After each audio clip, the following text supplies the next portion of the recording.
Hello everyone, and welcome to the first proper episode of the British Isles in OpenTTD. I say the British Isles. I think from now on I should start saying the British and Irish Isles, these islands. I don't know, I'm just trying to attract Irish viewers. Anyway, we're starting off the first episode with the Liverpool and Manchester Railway, because what else would we start with? But it's a relatively straight and flat line, so there's no problems there. And it opened between Manchester-Liverpool Road and Liverpool Crown Street. Both of these are temporary stations that only stayed open for a few years. But this is what the format of all the episodes going forward will be. A big time lapse at about 10 times speed. That will cover either 5, 10, 2.5 years, depending on how much happens. I'll try and aim to get about 10 hours of footage, just so I'm good at about 10 times speed of a time lapse. Because during the previous series, that's what I found out to be about the right speed for a time lapse.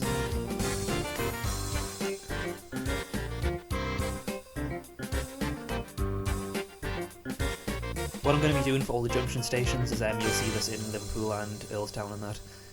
Because the AI in OpenTTD, it's not the best. Excuse me, it's not the best. But so what I'm going to have to do is I've got a system that means any incoming train can go to any platform and vice versa, so the AI doesn't get confused. It just means that we'll kind of have as impressive junctions as we need. Now we're setting up a passenger service. At the minute, we don't have any freight or any industries. That's just because there's already enough towns, and I don't want to lag my computer with loads of industries. And it's because most of them will just be closing.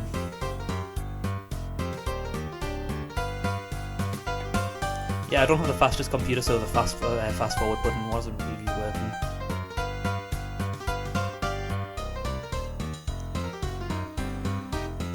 But anyway, moving on from that, we have the Bridgend Railway branching off the Porthcawl and Mistake Railway to Bridgend, obviously.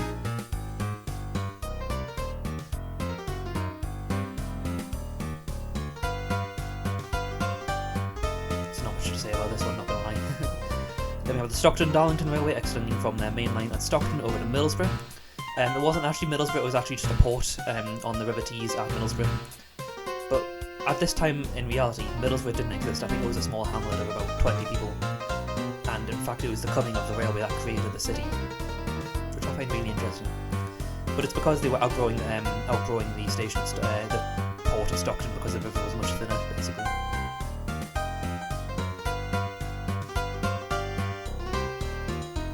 And then the Gardenkirk and Glasgow Railway, which was made to branch off from all the coal mining deposits and steel works at Coatbridge in that area, and take them into Glasgow city centre, as Glasgow was a big thriving city.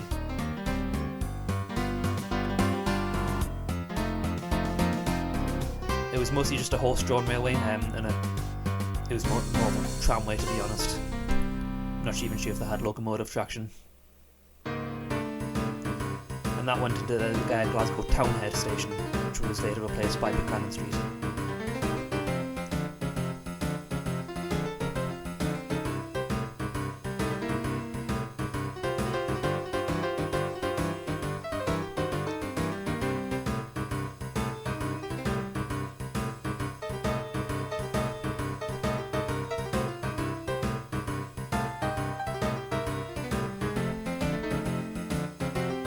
Moving on, now we have the Warrington and Newton Railway, which opened between Earlstown Junction on the Liverpool and Manchester down to Warrington, and this was just to enable goods to be branched off the Liverpool and Manchester down to the Manchester Ship Canal, or the River Mersey at Warrington. Once again, we cannot really simulate that kind of thing in OpenTTD, so I've just had to put it in passenger service, unfortunately. The Edinburgh and Dalkeith Railway opened now, which was just another coal mining railway, which was transporting coals in the Dalkeith and Esperank area deposits down into Edinburgh city centre, as well as a branch to the port at Musselburgh.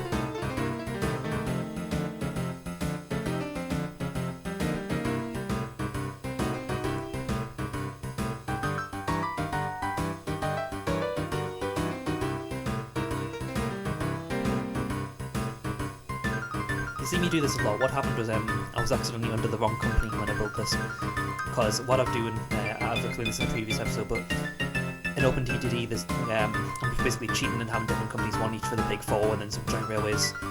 But I've made that mistake a lot, where I build a whole railway under the wrong company and then have to demolish it all and start over. I'll learn my lesson soon enough. I'm killing time a little bit because there's a bit of a gap between we don't have April until... sorry, I can't get my words out. It's because I'm nervous. The next railway to open isn't until April in 1832, and that's the Dundee and Newtile. But I was just kind of killing time until that in-game time rolled around. The Dundee and Newtile was mostly just to transport farm crops and livestock and stuff from the farmlands above those hills down into Dundee. There's not much to say about it. It was mostly horse-drawn, had inclines and such, but it was later rebuilt.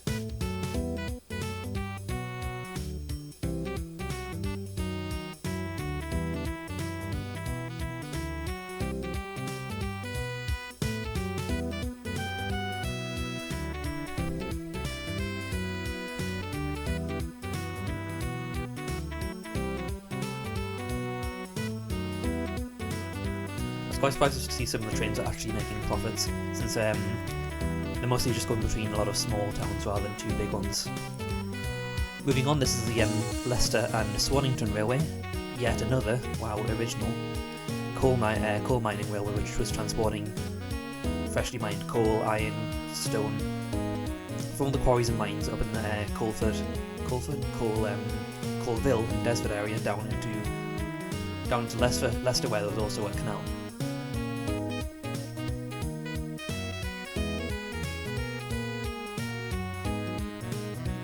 And there's the Bristol and Gloucestershire Railway, not to be confused with the Bristol and Gloucester Railway. This is just a small coal mining railway. I'm going to be saying that a lot this episode. There's a lot of coal deposits up in the Yate and Coalbit Heath area, and this company wanted to transport them down into Bristol. Managed to open the line partially between Coalbit Heath and Mangotsfield, to complete the rest of the line later.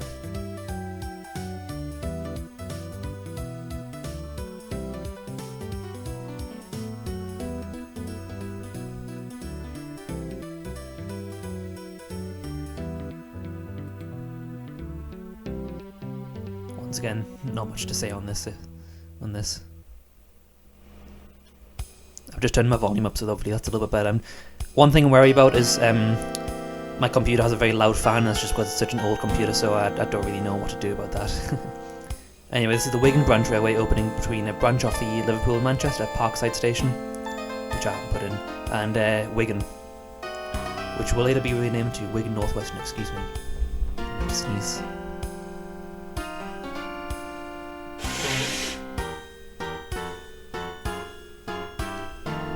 I'm back. The Leicester and Swarmington Railway, also in 1833, extended from Desford up into Colville and finally reached all those deposits.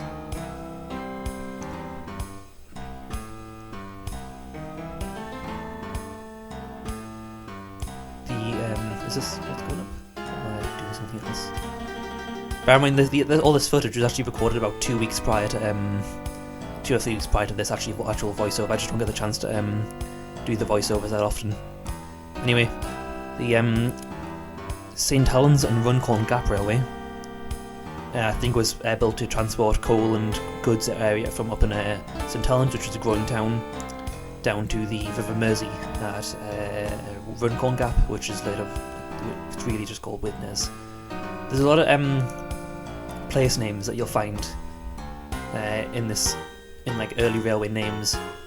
They're just names of places that don't really exist anymore. Like Widnes, like it's called Runcorn Gap in the railway name. I think it's just because Widnes wasn't really a town at the time, and so they just called it Runcorn Gap, because that's what that area was called. It also happens up in Scotland with Coltness and Garnkirk. I looked around and I just couldn't really find them. So I think it's just the names of areas that have been called something else now. Speaking of which, this is the Wishaw and Coltness Railway, opening between neither of those places, opening between Holytown and Coatbridge. Once again, it's just an extension of all the various coal mining railways up in the central belt of Scotland, transporting down them to canals and city centres. Because the central belt of Scotland between Edinburgh and Glasgow is just full of coal and iron deposits, so lots of steelworks just sprung up in the area.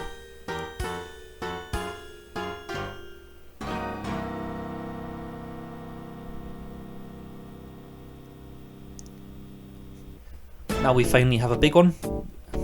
This is the Leeds and Selby Railway, which is pretty self-explanatory. It was built to transport goods from the River Derwent at Selby all the way into Leeds city centre. It was very profitable.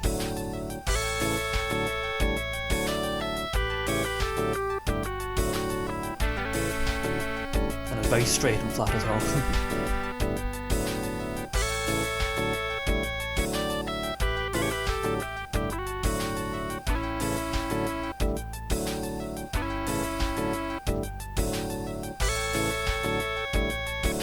In reality, it opens to a temporary station in Leeds, but it closed pretty soon and was replaced by Leeds City Station. So I should put Leeds City Station in.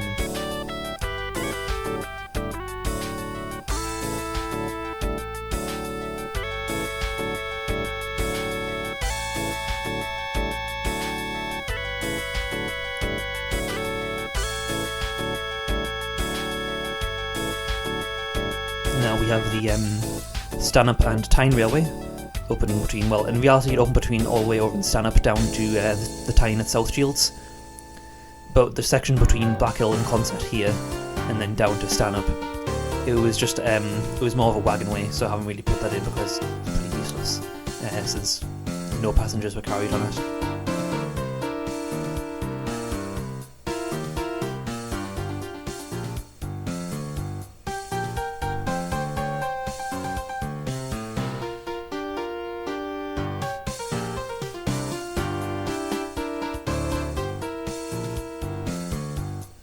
Strange. I find it quite strange that the railway actually passes through a fair few towns, but I still just found absolutely no passengers travelling on it, even in like 10 in-game years' time. That's just a problem with the game, and that's just there's lots of very small towns that the railways are connecting rather than a few big ones, which is what OpenTTD was made for. This whole series is just me playing the game in the complete opposite way of how it should be played, which is why I'm just having to constantly give the companies cheat and give them more money, basically.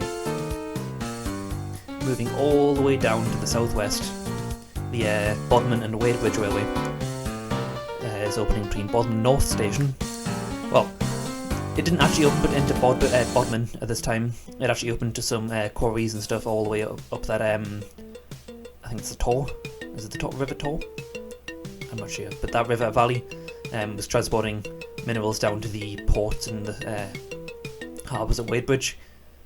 Once again, I cannot really do that, so passengers between Bodmin and we'll have to do.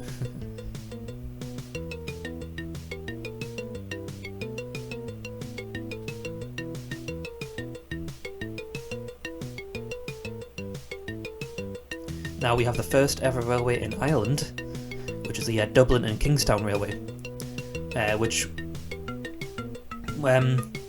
actually was one of the first passenger railways built specifically for passengers in the world, because Dublin town, the docks in Dublin city centre were too small for the ships because they were getting bigger and bigger.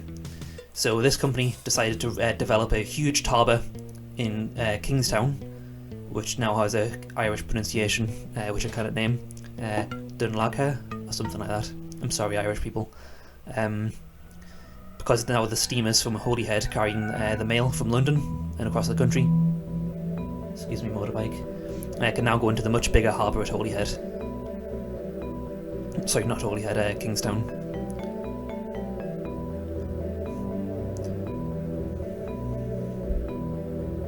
Ships in this game are pretty awkward because you have to put in a buoy every few tiles, and then you just got to go all between them, and it's nasty.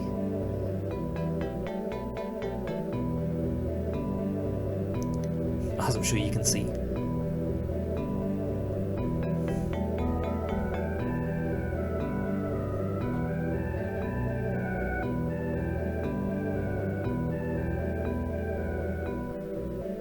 Moving on, we have the Newcastle and Carlisle Railway opening its first section between Hexham and Blaydon. It was just because they were having troubles constructing the rest of the line, so they just decided to open this small section just to bring in some extra revenue to help fund the rest of the line, which was completed over the next coming few years.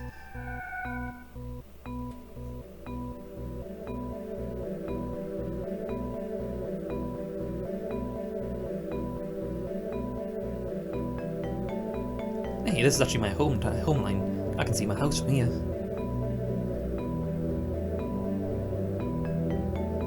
I do very like the Tyne Valley line, although I might have a bit of a bias.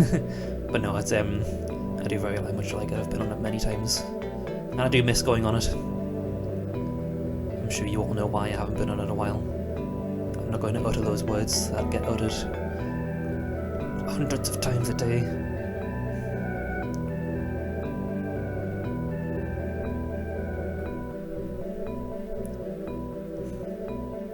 Yeah, the horses are quite slow. What I did was I set up a bus service from Wylam Station into Wylam Village Centre. But then we just hang on a second and just do the trick where you put a bus station in the town centre and connect it on. Yeah. I know the bus is just taking so long. I'm talking to myself again.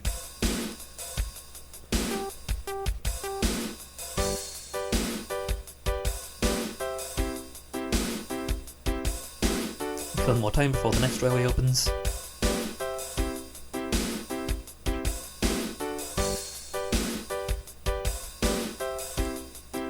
Because now we have the Manchester and Bolton Railway, which open between Salford Central and Bolton Trinity Street. One of the lines is still open today, but I didn't want to just send it straight into Salford, so I've sent it all the way into Manchester Victoria. And I put Salford Central in as a station, like an interchange station between the Manchester and Bolton line and the Liverpool and Manchester line. But it later backfired because I found the majority of people that were getting on the train were going from Manchester Victoria to Manchester Exchange, which in reality were the same station, by going along to Salford, changing and then coming back. Makes no sense.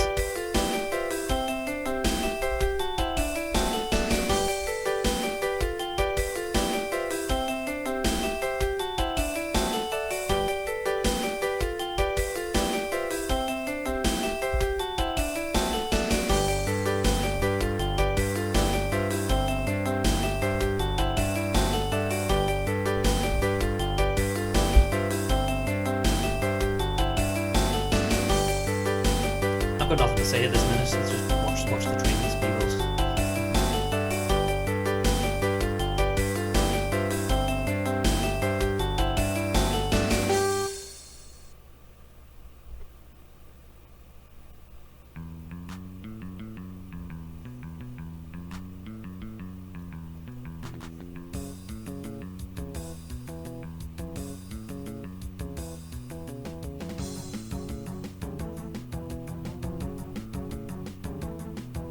We also have the first railway merger in history there, which is the Wigan Branch Railway, I think, and the Wigan and Preston Railway merging together into the North Union Railway. First ever railway merger in history, even though one of them hadn't even begun construction yet, so it doesn't really count. But anyway, the Bristol and Gloucestershire Railway is finally extending into Bristol City Centre, to Bristol St Philip's Station, which both in the game and reality was just a tiny little one platform station, which is just for the local Midland services. The Hartlepool Dockham Railway opens between Hartlepool Central Station, which is actually nowhere near where I've put Hartlepool in game. Where I've put Hartlepool in game is actually West Hartlepool in real life, so I kind of messed up there, but I'll make do. It was built to transport, I guess, take a wild guess, come on, you know this one. Yeah, that's right, the coal deposits in Durham, carrying them down to the port in Hartlepool. I'm really annoyed that we can't really simulate this in the game. even with industries, because in the Victorian era, in reality, coal was used in houses. Like every house had a big coal dump. But the only place you can send coal in the game is other industries. Like the majority of the traffic on the railways was just trains carrying full loads of coal from the coal mines directly into a city centre, where they'd be unloaded onto trucks and sent to houses.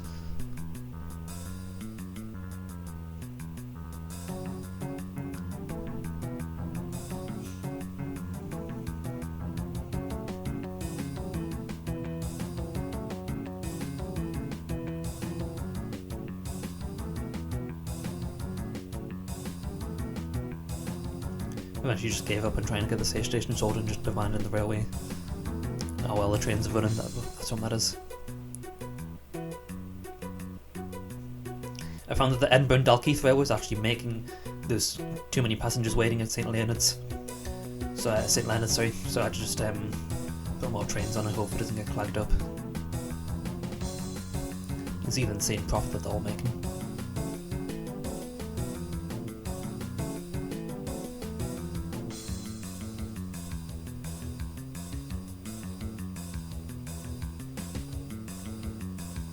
I realised I accidentally put one-way signals on the way into Manchester Victoria there, oops. Now we have the famous London and Greenwich Railway, which is the world's first suburban commuter railway, which ran between London Bridge Station and, well, Greenwich.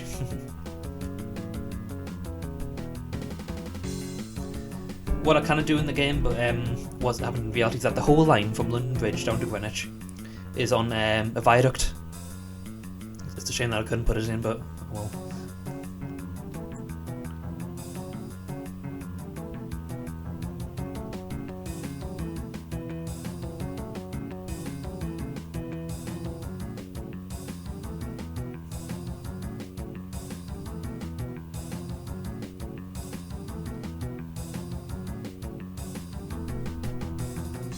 There's also a second terminus near London Bridge, which essentially doing the same thing, which was Bricklayers Arms, but it was only open for about 30 or so years, and I can't really find any information on what services ran into it. So I think I'm just going to have to keep London Bridge for now. Now, the Whitby and Pickering Railway. Whitby was a very big fishing port that made lots of big catches a year, but the only problem with it was very isolated from the rest of the country. It took about a whole week for the horse and cart to get from Whitby through Grove and across the top of the Yorkshire moors down into Pickering and then across into York and so on. So George Stephenson built this line so all the fish could be transported from Whitby down into Pickering, so they could then be loaded onto the horse and carts and carry on the journey, because the journey over the North Yorkshire moors was the slowest part.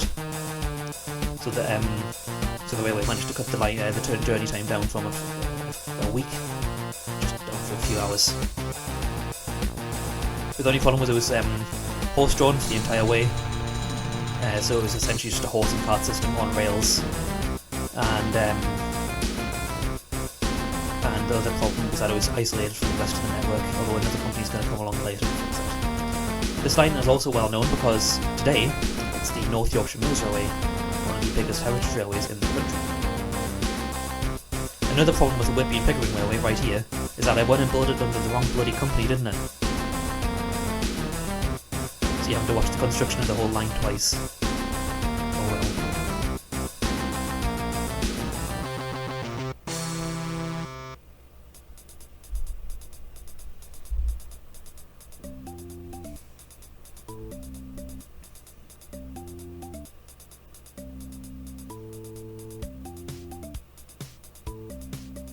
Now the Newcastle and Carlisle Railway is extending its line from Hexham all the way across into Carlisle.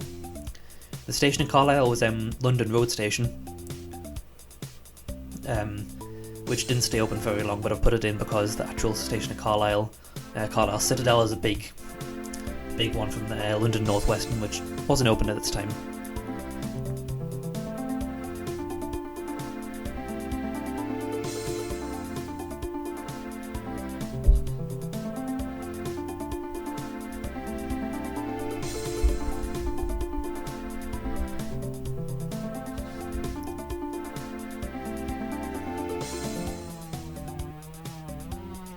The station at Brampton was actually a fair bit away from the town itself, and there was a shuttle service between Brampton Junction and Brampton town, but it closed in I think it was the late 1800s. And also Brampton, the line actually met the Duke of Cumberland's Railway, I think it was called, which was just another horse-drawn colliery railway for all the iron and coal deposits near Ulster.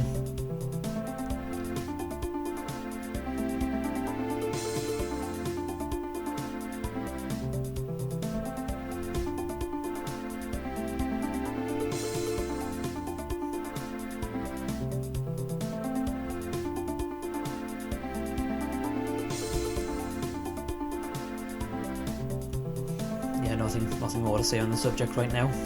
Just watch the trains unload as we wait for time to take over.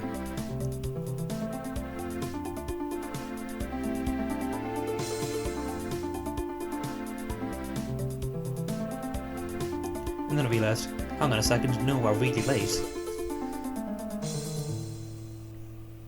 So I have to pause and catch up.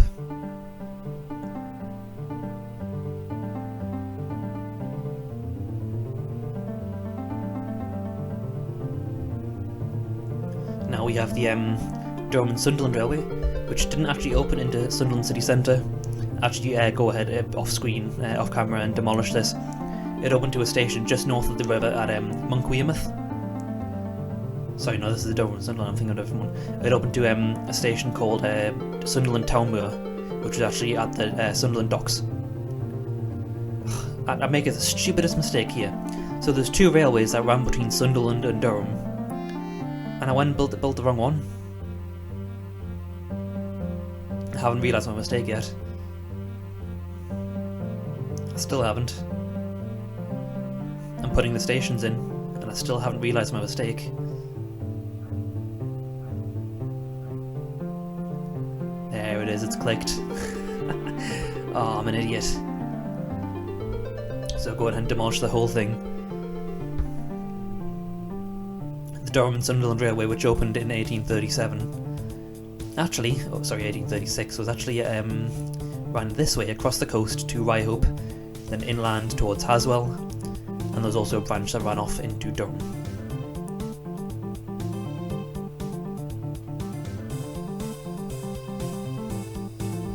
Like I said, it ran into Sunderland Town Moor Station, which is actually on the docks. I'm sure you can guess why the line existed. Yep, transporting coal from the Durham coalfield down to a port.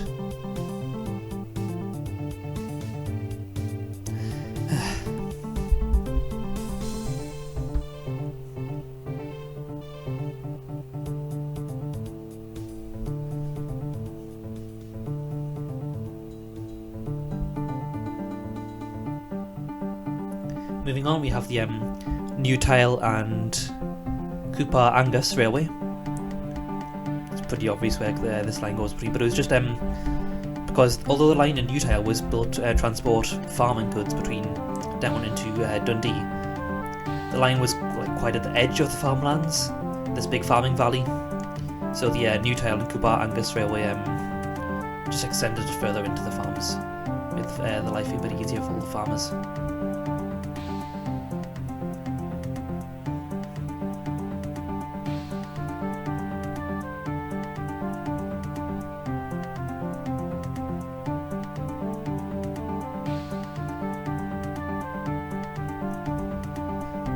Now the Newcastle and Carlisle Railway is extending from Bladen into Redyouth Station, which is the Newcastle station on the south bank of the River Tyne.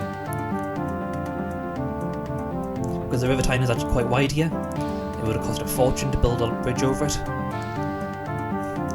So they just ran into a station on the south bank of the Tyne called Redyouth, and then a ferry service took the passengers across into Newcastle city centre.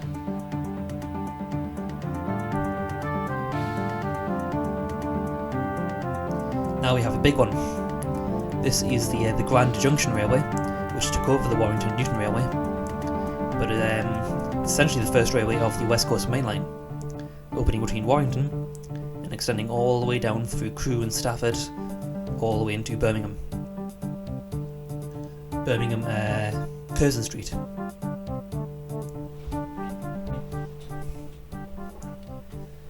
So now you try. This is me realising that. Hang on a second. I think I've put crew in the wrong place.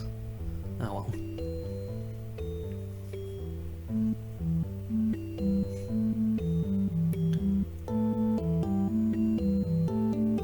I learned to live with it and just carry on with the building.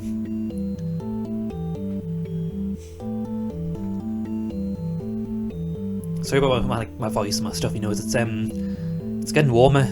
I don't know about you when this is going to be uploaded, but it's currently late April, well, the 21st of April. I hope I get this uploaded soon. And the weather's just getting really warm all of a sudden, and the pollen's higher, and I get really bad hay fever.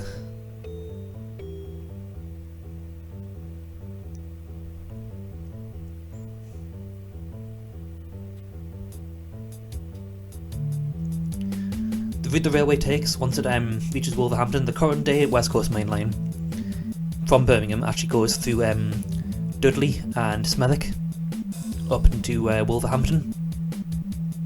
But when the railway was first built, from Wolverhampton actually went along near Walsall and then kind of looped around, which is today's suburban lines. The line between Wolverhampton and Walsall is actually still closed and only used for freight traffic. There were a lot of proposals to try and reopen it.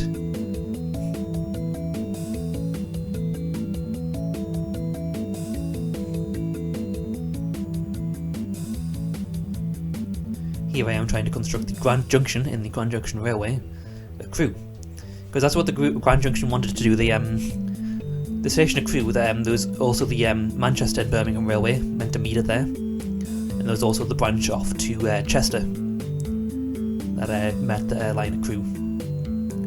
So the line was a triple junction at Crewe, which is why this company was called the Grand Junction Railway.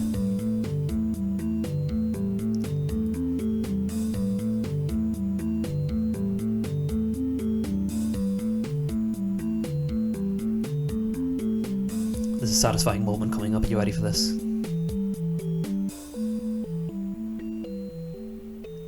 So I'll build the station at Wolverhampton, and then we'll extend the line across from that incline there. It lines up perfectly! Yes! By pure chance. So this is what I was talking about. The current day West Coast Main Line from Wolverhampton to Birmingham actually runs south of this one. I don't know why they chose this route. I think it's just because it was flatter and easier to build.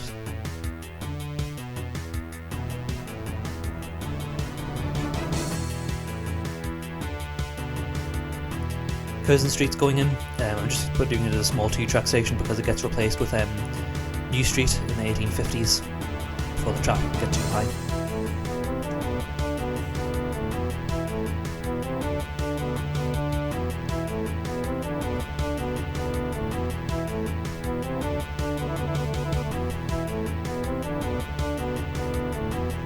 From the other end of the West Coast Main Line, there's also the...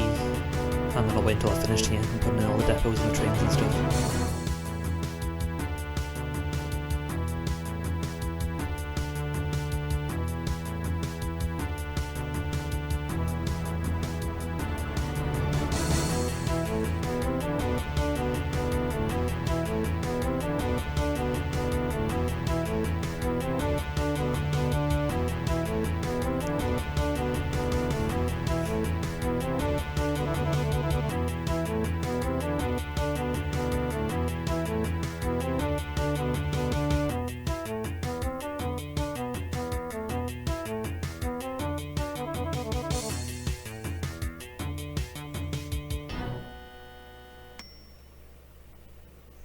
What I'm doing is I'm just kind of putting like a single service in that calls at all the stations, because eventually the line's going to change so much over the course of the years.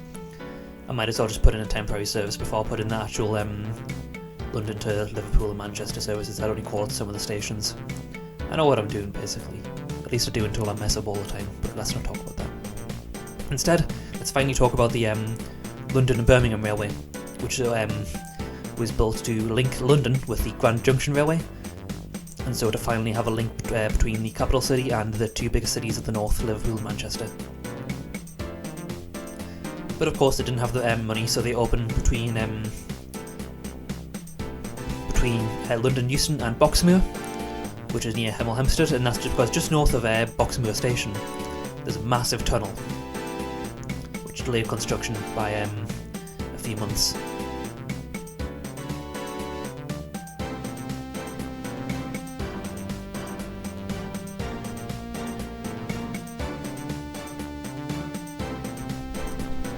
So instead we just have the London suburban services between London and Watford pretty much.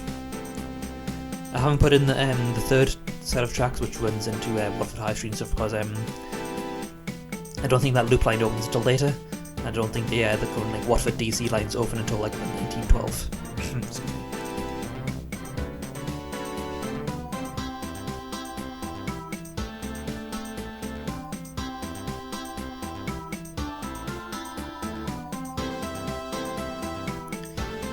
You can tell that Railway Mania is really kicking off, that we've covered nearly 8 years in the episode and there's only about 2.5 left.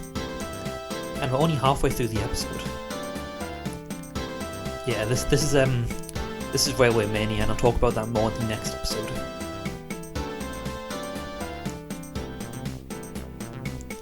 It just means that probably in the next episode and so on, I'm not going to be able to cover 10 whole in-game years. What will happen, I'll just have to cover probably either 2.5 or 5.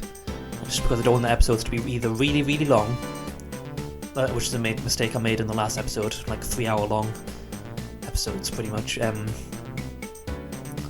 I don't want the time lapse to be so fast you can't even tell what's going on. I'd rather just split it up across several episodes.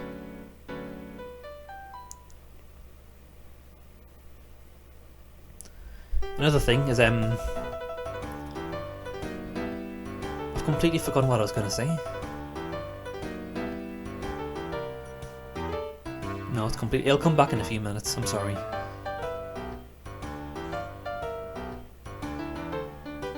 Oh yeah, I remember. See, told you. I've actually recorded about the first couple of hours of episode 2 already, because I don't get the time to actually record these voiceovers a lot because other people in the house pretty much. But even when other people are in the house, I can record the actual episodes themselves because that doesn't require sound, it just requires, playing the game. But yeah, that means I already have a couple of hours of episode 2 already recorded and in the bank ready to so hopefully I'll get the rest of the episodes out a bit sooner than this one. I'm trying my hardest over here, it's just life's busy. Excuse me again.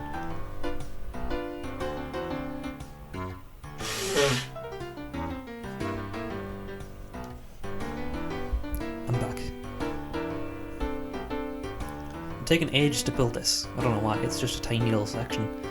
I think it's just because it's 4 or 6 tracks.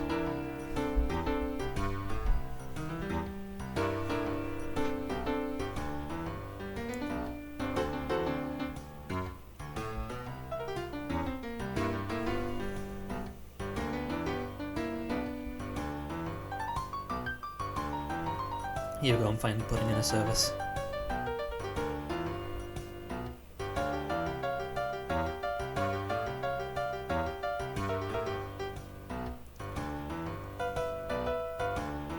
Moving on down to the West Country, we have the Helens Railway. And come on, drum roll, what's this railway for? It's to transport iron ore from Redruth down to the wharves at Hale. I'm getting sick of that sentence, Especially because we can't even do what the railway was built for.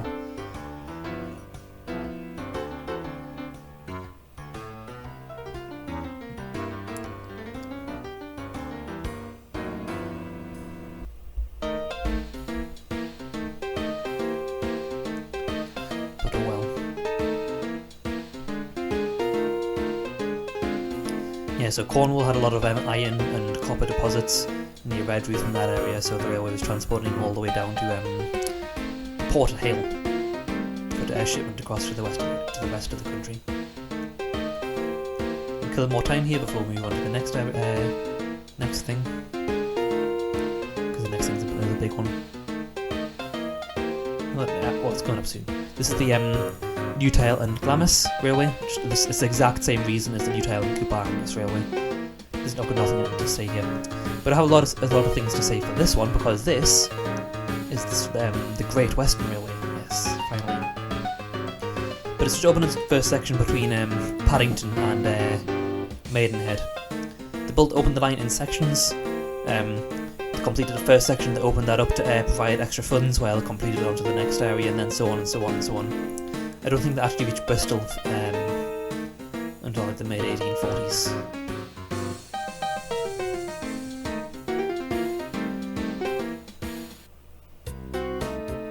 So the first section to open of the Great Western was the London Paddington to Maidenhead through Acton, Ealing and Slough.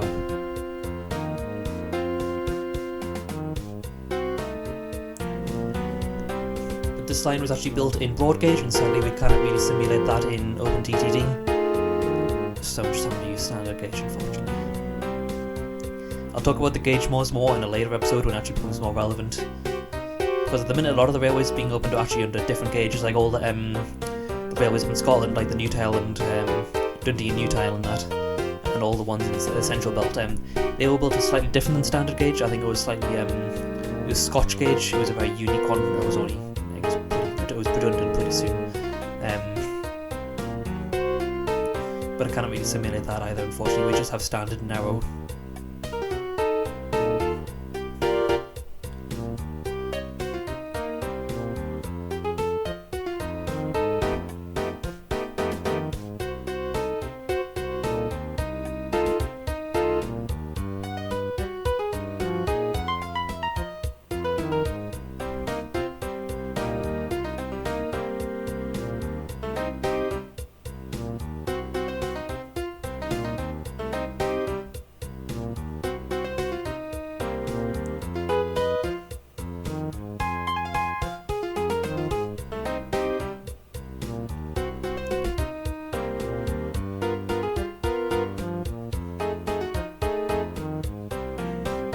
Yeah, London Paddington is actually like quite far out of the city centre of London, so it doesn't really have any coverage, so unfortunately it hasn't been used. It doesn't get used much, if at all. But in 1863, a company will come along and fix that. I'm not going to tell you what it is. If you know, then yeah, you know. But if you don't, then I guess I'll have to wait until a future episode. Sucks to be you.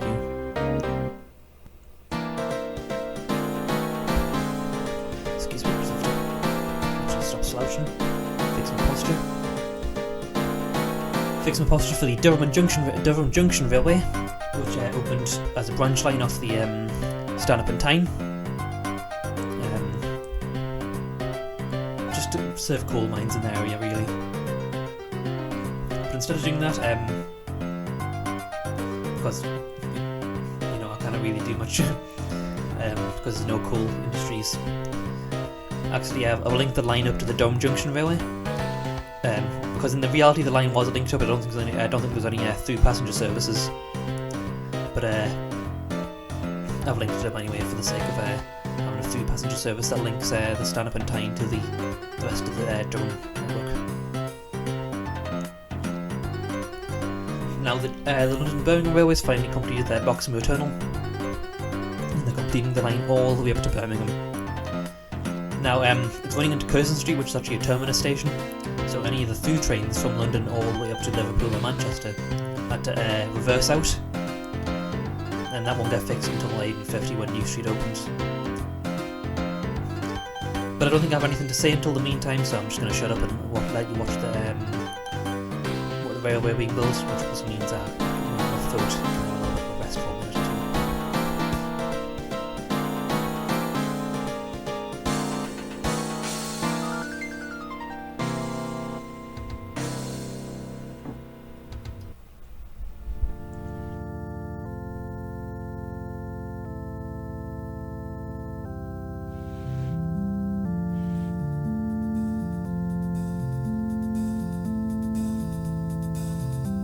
Oh yeah, something to note, Milton Keynes doesn't exist yet.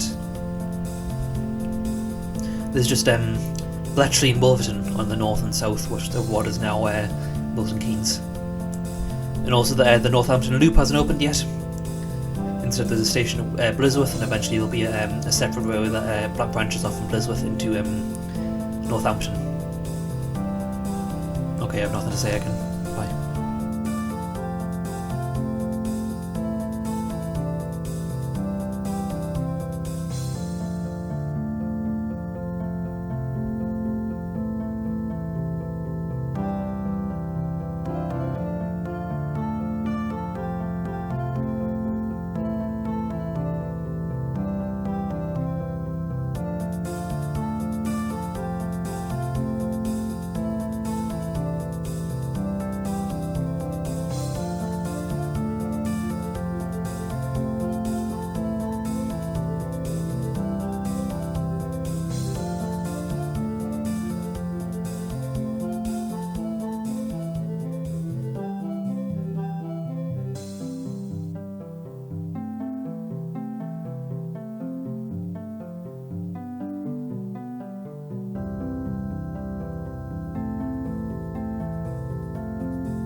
Back. As I'm finishing up the London Birmingham. Took a well needed drink. But with the completion of that railway, the West Coast Main Line between London and the Liverpool and Manchester is actually already complete. It's the first mainline, cross long distance mainline intercity railway in the world.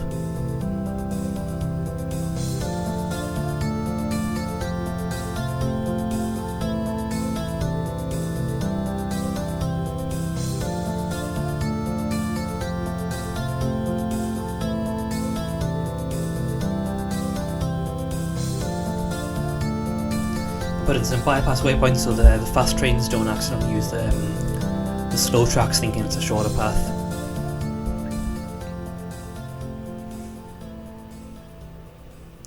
And I put in some stations that will feature be branch lines like Hatchet, Wiedenbeck and Cheddington.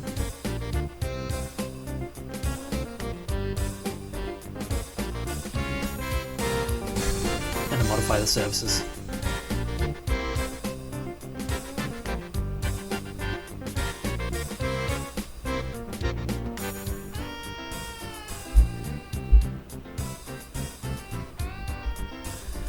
Once again, I don't really put in any proper services because they're separate companies, so they don't have many through services, and the branch lines and stuff that form the proper West Coast Main Line haven't really opened yet.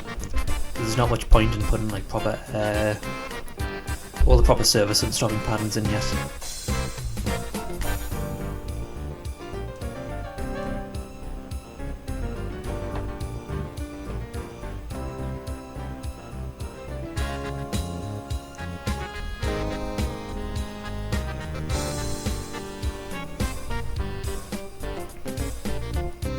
Moving on, we have another intercity railway from London, which is the London and Southampton Railway, which is opening between London Waterloo and Winchfield, which is near Farnborough, just near Basingstoke.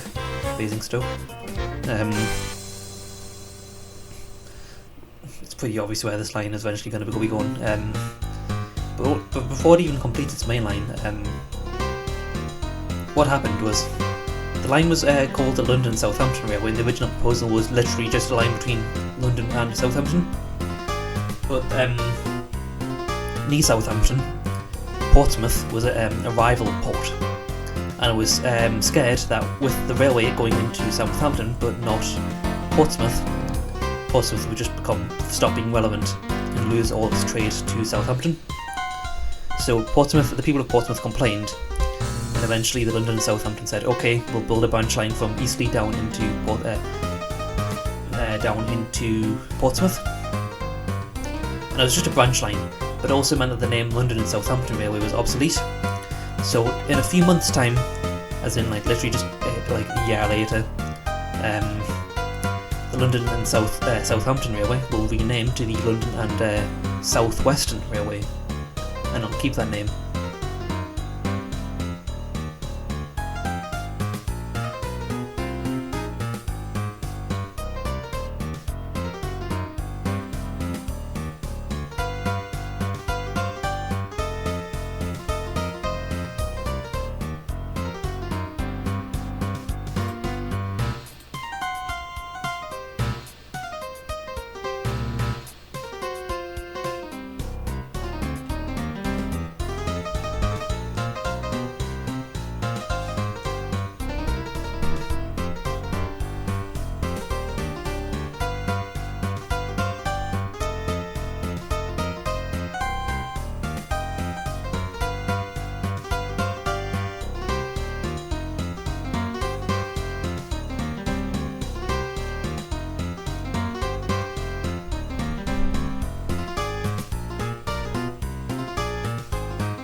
My town placement was a little bit off here, but I can live with it. It's hard to get it perfect when the terrain in the in-game only changes once every 50 meters. So you just have to kind of guess sometimes.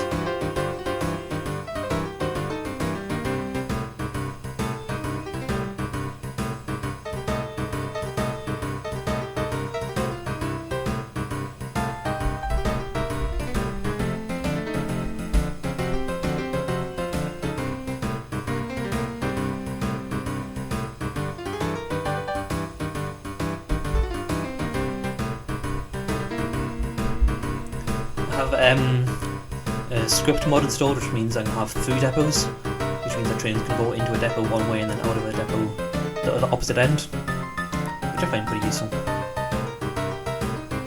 I've done the same over in Old Oak Common on the Great Western Railway line. And it's just a bit more realistic.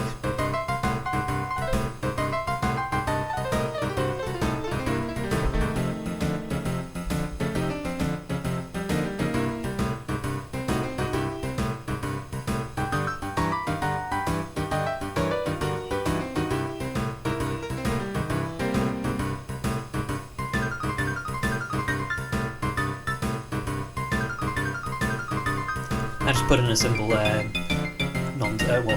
every stop train service between Waterloo and Woking.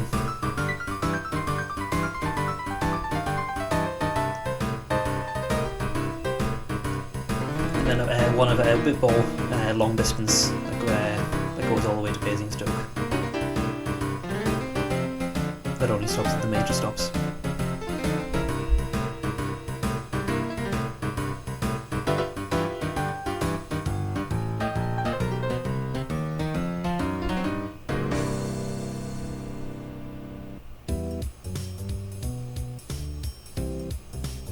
Now we have the Dundee and Arbroath.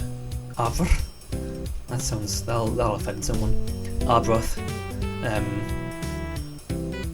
Railway, just opening between Dundee East Station and Arbroath. I'm not sure what the point of this railway is actually,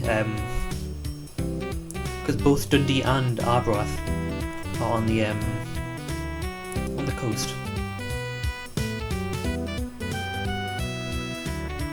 But there was a branch to from Broughty Ferry down to the pier at Broughty Ferry, and that'll be because later there'll be a railway from Tayport, because the bridge over the Tay doesn't get completed until the 87 or something. I'll talk about that more later.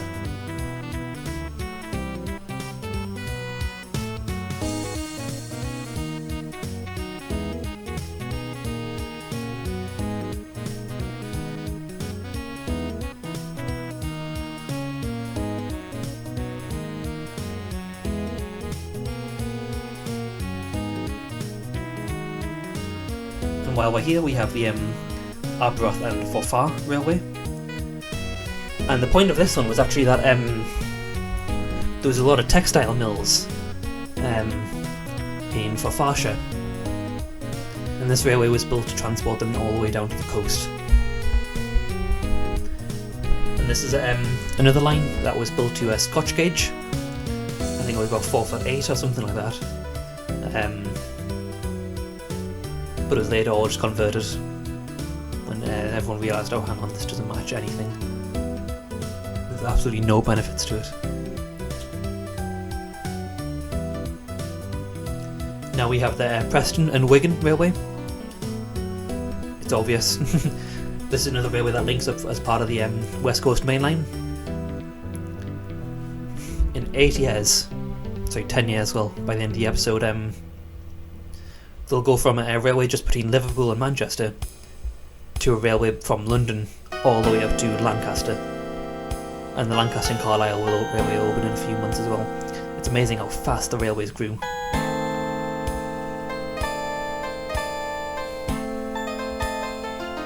It took me a few attempts to try and get Preston Station right, because there's actually two sets of platforms. There was one for the 3 platforms for the trains up to from Liverpool and Manchester up to the north.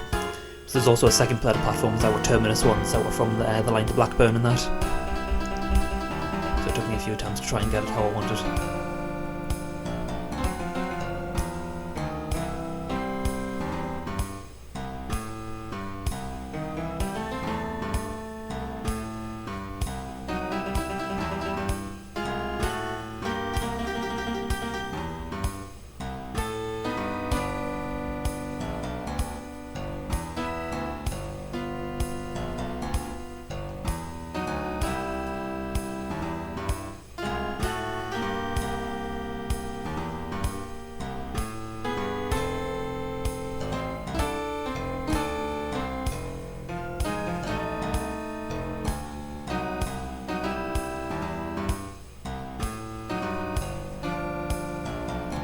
Now we have the Sheffield and Rotherham Railway. I'm not even sure why this one opened. I think it was just to serve all the various steel mills that were popping up in the valley between Sheffield and Rotherham. I probably should have done my research. But open between Sheffield Wicker Station, which was just a little temporary station, and Rotherham Westgate, which stayed open even though it was quite isolated from the rest of the network. I've completely forgot to put in Sheffield Wicker Station yet. I'll put in Sheffield Midland. I'll come later and fix that off camera. But Rotherham Westgate Station, it was quite isolated from the rest of the network, as in the Great Central Station had Rotherham Central.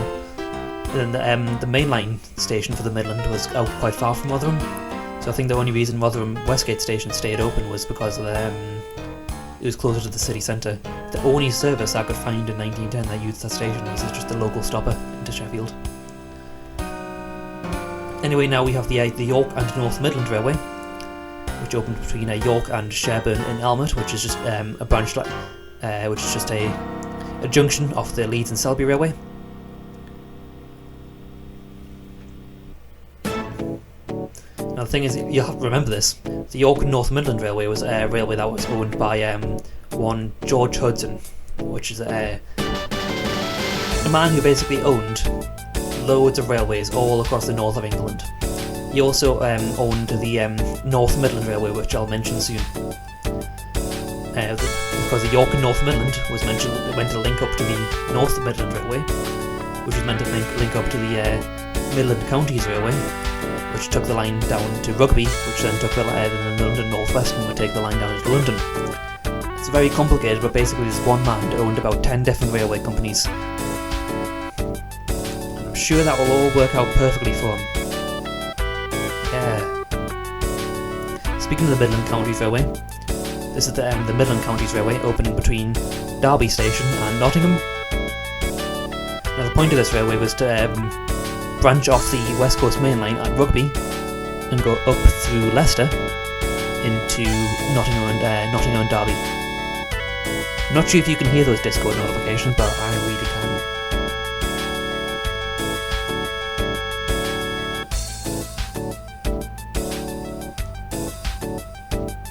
Yeah, I put Long Eaton in the wrong place. Well.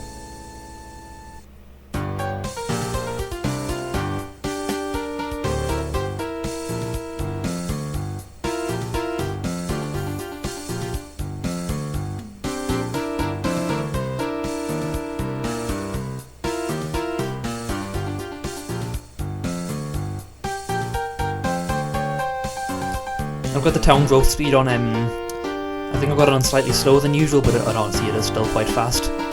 So hopefully Long Eaton Town will actually regrow and let Trent Station actually be useful.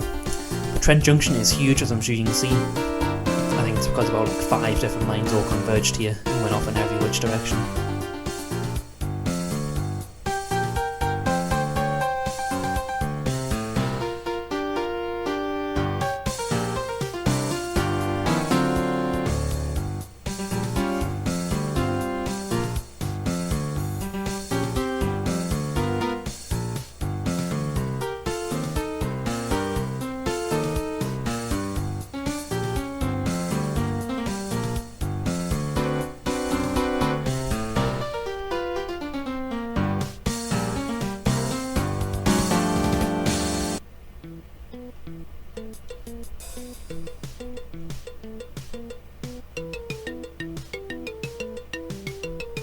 It took me a few tries to get Nottingham Station wide, and that's just because I'm picky, and I relocated it about 3 or 4 times. Like there, I rebuilt it in the exact same place. I'm stupid, basically.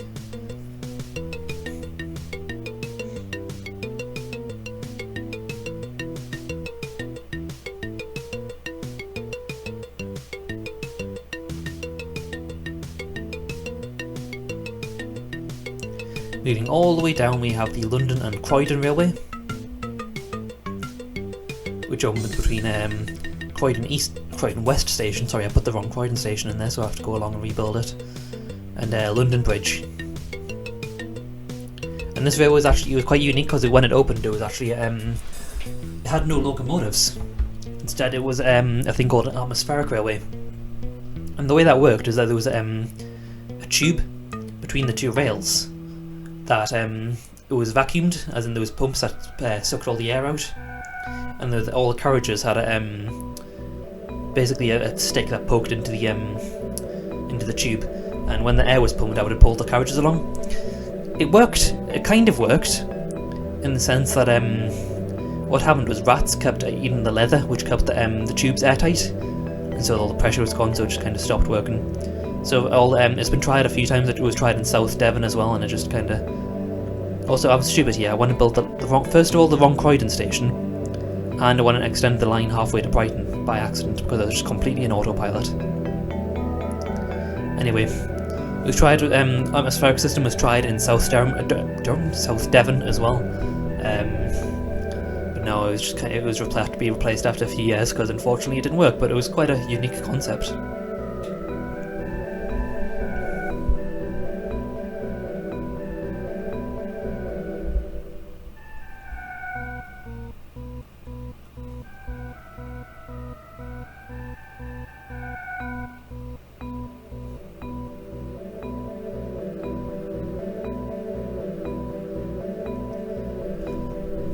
Also, I'm pretty sure London Bridge is the biggest station on the network right now because 2 different big companies use it.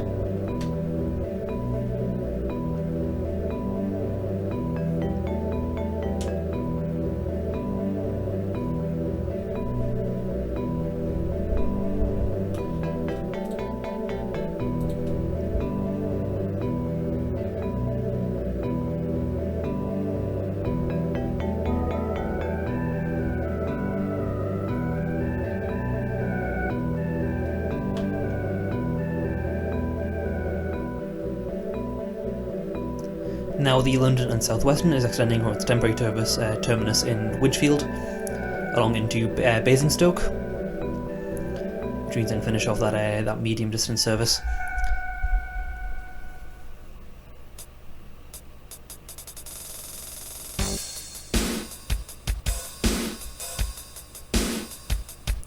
Also at the same time, the same month, they opened an isolated section between Southampton and Winchester. And it isn't until the next year that they're finally linking them all up.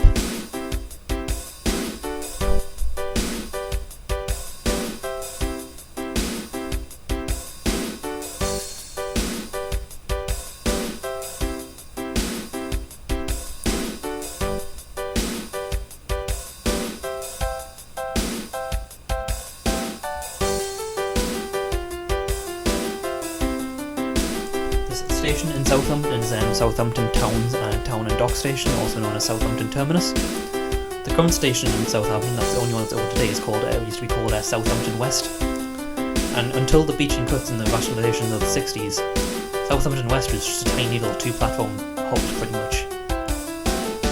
And the only reason that they use it now is because so trains didn't have to reverse at Southampton Town Station. Excuse me, my hay fever's acting up again.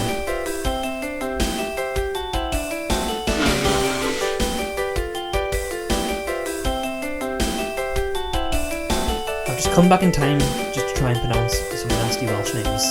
I'm sorry, Welsh people and any other Celts, you're going to have to put up with this for the whole series. Because this is the Llanelli Railway opening between Llanelli and PWD. Oh my god, that was one of the worst ones I've ever done. PWD? That's French. You can see the word on screen, that's all you're getting. Which is just yet another Carlisle Railway transport stuff from that area down to the docks at Llanelli. But also now we have the Eastern Counties Railway, opening between Stratford and Romford. It's not until a bit later that they extend into London city centre. This is the start of the Great Eastern Main Line. The Eastern Counties Railway was actually it was allowed. It got the act to build a main line from London all the way up to Norwich, but they ran out of money when they reached Colchester, and it got to the point where another company had to build the line for them.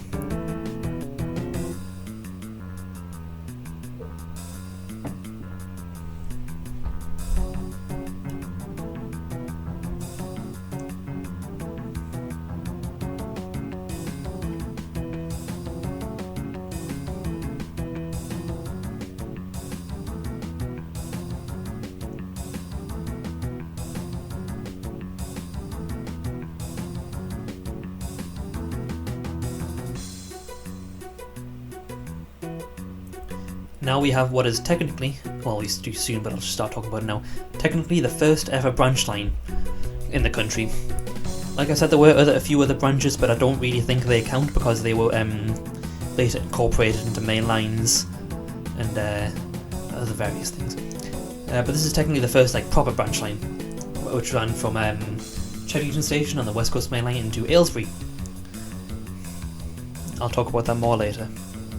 Because now we have the Brandling Junction Railway opening between Monkmeerwith, which is on the north side of the river in Sunderland, to Brockley Winds, where linked up with the Stanhope and Tyne Railway.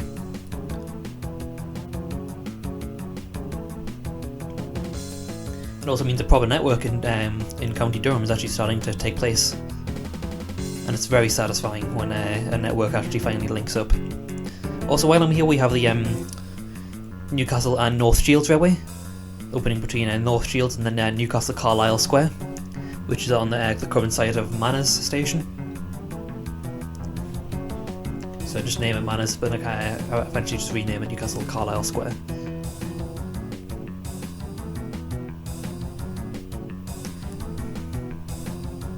Because Newcastle Central Station, the current one, didn't open until 1850 in reality, but I put it in actually in this episode because the Newcastle and Carlisle Railway extends later. Well, I'll talk about it later. It's the very last thing we do this episode though. Because now we have the Manchester and Leeds Railway opening between Manchester, Victoria and Littleborough, which is near Rochdale.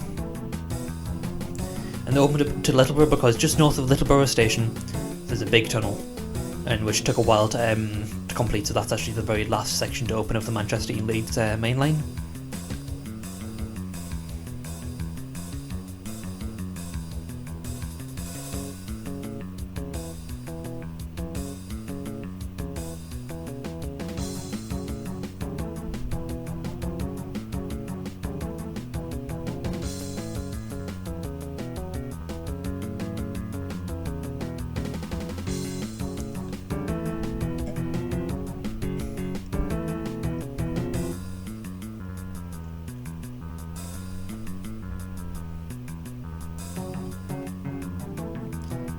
Moving on south from am I moving south? Am I moving west? You know what?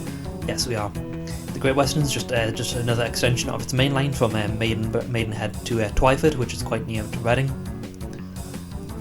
There's not much else to say on that.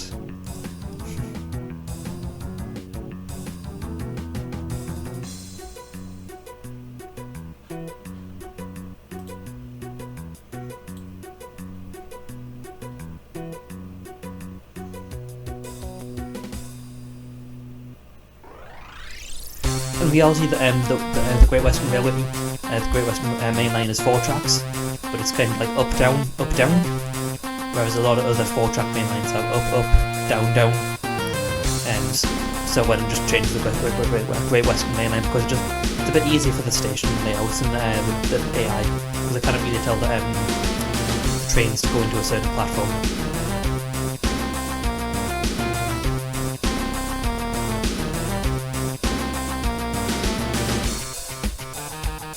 But I guess that's just the consequences of using an old game. I've tried plenty of times to do a similar thing to this in Transport Fever, but because it's a much more modern game, you can, first of all, there's more lag, and second of all, the maps are much smaller, which means you can only really get the main lines in. Anyway, I'll stop talking about that and instead I'll talk about the Birmingham and Derby Junction Railway, which opened between Derby Station on the Midlands Counties Railway and Hampton in Arden on the West Coast Main Line, and it ran through Burton on Trent.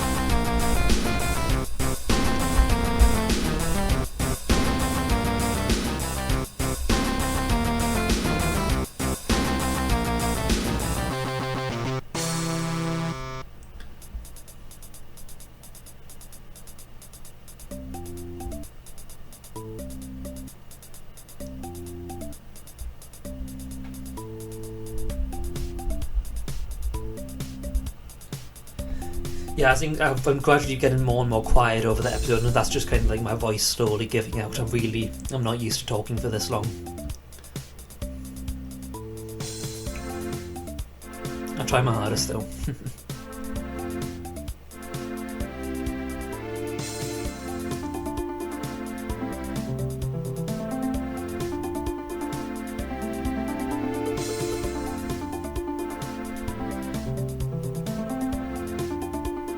Moving on, we have the second railway in Ireland, which is the Ulster Railway, opening between Belfast Great Victoria Street and Lisburn.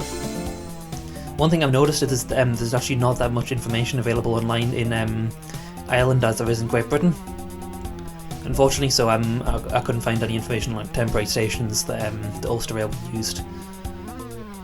Another thing I cannot really find is depots.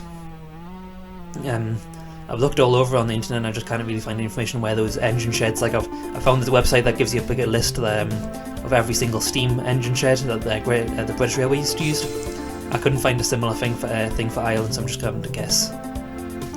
Basically, moving on now, we have the Brandling Junction Railway extending from the junction there into Redjuth to link up with the Newcastle and Carlisle. And the final thing in this episode is the Newcastle Carlisle Railway extending from Blaydon into Newcastle over never mind, no we don't. Well, the video has ended there. And I just realised that's because there was I forgot to record that very last thing. Yeah. I've done it off camera though. Just to show you that, I did do that off camera. But that is the end of the episode. It's a bit of an abrupt end. But anyway, episode 2 is already in the works. It'll be on its way. And thank you very, very much for watching, and I'll hopefully see you all in episode 2. Bye bye.